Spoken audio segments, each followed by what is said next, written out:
এক টুকরো মাংস দিয়ে পরিবারের সবার মন খুশি করতে চান, তাহলে আজকের রেসিপিটা আপনার জন্য। আজকে তৈরি করব ভাইরাল সেই মাংসের ভর্তা রেসিপি। যারা ভর্তা পছন্দ করেন তাদের জন্য তো একদমই মাস্ট এই রেসিপিটা। এটা বানানো খুবই সহজ। এটা তৈরি করতে গরু, খাসি যে কোনো ধরনের মাংস দিয়েই তৈরি করা যাবে, তবে গরু দিয়েই এটা বেশি ভালো লাগে। আপনারা যারা গরু পছন্দ করেন না বা খেতে চান না, তারা চাইলে খাসি দিয়েও করতে পারেন, তবে সেম উপকরণ দিয়ে করলেই হয়ে যাবে। খুবই সহজ এটা তৈরি করতে। আমরা বাঙালিরা ভর্তা খেতে তো খুব বেশি পছন্দ করি, তো আমরা যে কোনো টাইপের ভর্তা অনেক বেশি পছন্দ করি। বিশেষ করে আমার অন্য কিছু ছাড়া ভর্তা হলে আমি মন পেট ভরে ভাত খেয়ে ফেলতে পারি। আর আজকে এক টুকরো মাংস দিয়ে আপনাদের সবার মন খুশি করার মতো একটা রেসিপি শেয়ার করব। তো চলুন শুরু করছি। প্রথমে আমি এক টুকরো মাংস নিয়ে নিচ্ছি। সেটা আমি পাটার মধ্যে একটু থেতলি নিয়েছি। আপনারা চাইলে ব্লেন্ড করেও নিতে পারেন, তবে আমার কাছে এটা ইজি প্রসেস মনে হয়েছে, এজন্য আমি এভাবেই করেছি। থেতলি নেওয়ার পরে তারপর একটা হাঁড়ি নিয়েছি। এখানে আপনারা চাইলে যে কোনো ধরনের কড়াই নিতে পারেন। তারপর এখানে সব ধরনের মশলা দিয়ে দিচ্ছি। মোটা মোটা করে ফালি করে নিয়েছিলাম পেঁয়াজ, তারপর রসুনের কোয়া, কাঁচামরিচ দিয়েছি আর 2টা শুকনা মরিচ দিয়েছি, দিয়ে বসিয়ে দিয়েছি। আর যেহেতু ভর্তা তৈরি করব তাহলে তো অবশ্যই সরিষার তেল তো অবশ্যই লাগবে, সেজন্য আমি পরিমাণ মতো সরিষার তেল দিয়েছি, পরিমাণ মতো লবণ আর একটু হলুদ। আর এখানে আমি একটু আদা বাটা দিয়েছিলাম, সেটা ভিডিওটা দেখাতে ভুলে গিয়েছি আপনাদেরকে। তারপর এটা একটু ভালো করে কষিয়ে নিয়েছি। কষানোটা হয়ে গেলে হালকা এখানে পরিমাণ মতো পানি দিয়েছি। আমি এখানে হাফ কাপের মতো প্রথমে পানি দিয়েছিলাম, তারপর এটা আমার কাছে কম মনে হয়েছে, তারপরে আমি আরো হাফ কাপের মতো পানি এখানে ব্যবহার করেছি। এটা ভালো করে ঢাকনা দিয়ে ঢেকে দিয়ে রান্না করেছি। মোটামুটি খুব ভালো করে সেদ্ধ হয়ে গিয়েছে আমার। বেশিক্ষণ টাইম লাগে না, কারণ মাংসটা অনেক থেতলানো ছিল, তো একদম কুচি কুচি করে নিয়েছিলাম, এই জন্য বেশি টাইমও লাগেনি। খুব ভালো করে এটা হালকা ঝোলটা টেনে নিয়েছি আমি। তারপর এখন আমি পাটার মধ্যে পিষে নিব।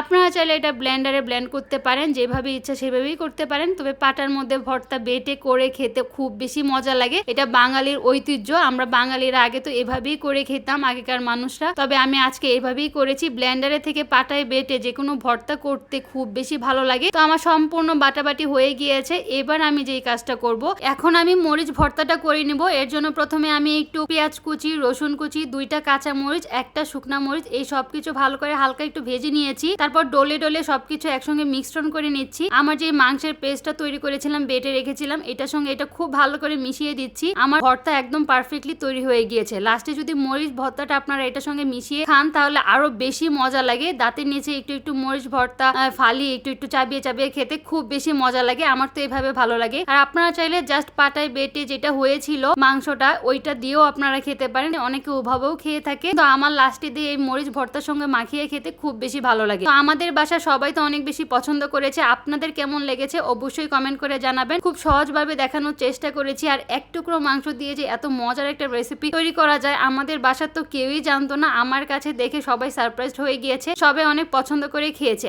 আজকের ভিডিওটা আমার এই পর্যন্তই। সবাই ভালো থাকবেন। আল্লাহ হাফেজ।